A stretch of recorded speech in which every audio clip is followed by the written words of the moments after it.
కూటమిలో చిచ్చు పెడుతున్న అనకాపల్లి సీట్.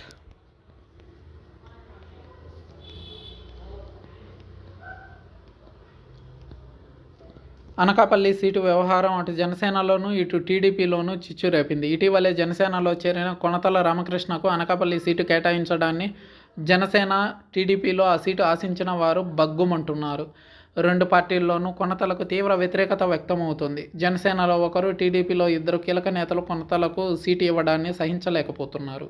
ఆయన కోసం పనిచేసే ప్రసక్తే లేదని తేల్చి చెప్పేస్తున్నారు. ఇంతకీ ఆ నేతలు ఎవరంటే, రానున్న ఎన్నికల్లో కలిసి పోటీ చేయాలని నిర్ణయించుకున్న తెలుగుదేశం, జనసేన పార్టీలు విడుదల చేసిన తొలి జాబితాలో అనకాపల్లి అసెంబ్లీ అభ్యర్థిగా మాజీ మంత్రి కొణతల రామకృష్ణ పేరును ప్రకటించారు. ఆ పేరు ప్రకటించినప్పటి నుంచి అటు జనసేనలోనూ ఇటు తెలుగుదేశంలోనూ కొణతలను వ్యతిరేకించే వాళ్ళు బయటకు వచ్చారు.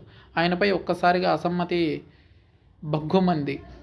టీడీపీ తరఫున మాజీ ఎమ్మెల్యే పీలా గోవింద్ సత్యనారాయణ అనకాపల్లి సీటు ఆశించారు. గోవింద్కు సీటు రాకపోవడంతో తెలుగుదేశం పార్టీ నాయకులు తీవ్ర అసంతృప్తికి గురయ్యారు.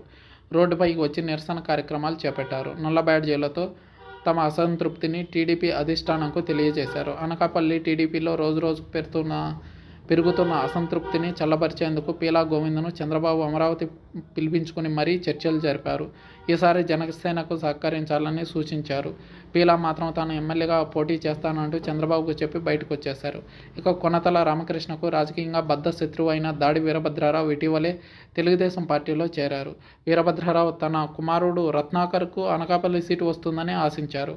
అయితే తన శత్రువు కొణతలకు జనసేన నుంచి సీటు ఇవ్వడంపై దాడి వీరభద్రరావు వర్గీయులు లోలోపల రగిలిపోతున్నారు. ఇదిలా ఉంటే కొద్ది కాలం పవన్ కళ్యాణ్ సోదరుడైనటువంటి నాగబాబు అనకాపల్లి అసెంబ్లీ నుంచి పోటీ చేస్తారని, లేదా అనకాపల్లి లోక్సభ నుంచి పోటీ చేస్తారని ప్రచారం సాగుతుంది. ఇందులో ఏది వాస్తవం అనేది తెలియడం లేదు. కొణతల రామకృష్ణ జనసేన పార్టీలోకి రాకముందు అనకాపల్లి ఎమ్మెల్యే సీటు తనకే వస్తుందని జనసేన నేత పరుచూరి భాస్కర్రావు గంపెడ ఆశలు పెట్టుకున్నారు. అయితే అనకాపల్లి ఎంపీ సీటు హామీతో కొణతల జనసేనలో చేరారు. కానీ హఠాత్తుగా ఎంపీ సీటు విషయంలో పవన్ సోదరుడు నాగబాబు తెర మీదకు వచ్చారు. ఆయన అక్కడ ఇల్లు కూడా తీసుకుని స్థానికంగా ఉంటున్నారు. దీంతో అలిగిన కొణతలకు ఎంపీ సీటుకు బదులుగా ఎమ్మెల్యే సీటు కేటాయించారు పవన్ కళ్యాణ్. దీంతో పరుచూరి భాస్కర్రావు ఆశలు ఆవిరయ్యాయి. తీవ్ర నిరాశకు గురైన భాస్కర్రావు కార్యకర్తల సమక్షంలోనే కన్నీటి పర్యంతమయ్యారు. పవన్ కళ్యాణ్ తీసుకున్న నిర్ణయాన్ని తప్పుబట్టారు. పవన్ తన నిర్ణయాన్ని పునఃపరిశీలించాలని భాస్కర్రావు వర్గీయులు విజ్ఞప్తి చేశారు.